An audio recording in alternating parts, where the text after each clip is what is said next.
નશામુક્ત ભારત અભિયાનની 5મી વર્ષગાંઠ નિમિત્તે પૂર્વ કચ્છ પોલીસ દ્વારા ગાંધીધામમાં નાર્કોટિક્સ જનજાગૃતિ વોકેથોન યોજાઈ।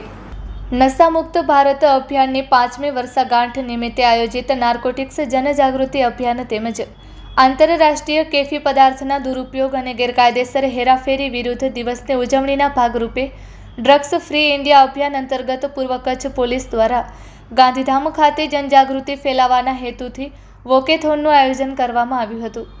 તારીખ 26/6/2026ના રોજ સવારે 7 કલાકે પોલીસ અધિક્ષક ગાંધીધામની કચેરી ખાતેથી વોકેથોનનો પ્રારંભ કરવામાં આવ્યો હતો। વોકેથોન પોલીસ અધિક્ષક કચેરીથી શરૂ થઈ મુન્દ્રા સર્કલ સુધી યોજાઈ હતી।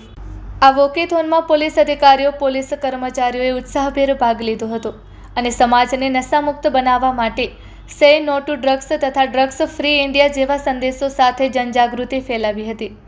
પૂર્વ કચ્છ પોલીસે નાગરિકોને અપીલ કરી હતી કે તેઓ કેફી પદાર્થોના દુરુપયોગથી દૂર રહે, યુવા પેઢીને નશાના વ્યસનથી બચાવવા માટે જાગૃત બને તેમજ નશામુક્ત ભારતના નિર્માણમાં સહભાગી બની સરકાર અને પોલીસના પ્રયાસોને સફળ બનાવવામાં પોતાનો સક્રિય સહયોગ આપે। Report by Bharati Makhijani, Gandhidham.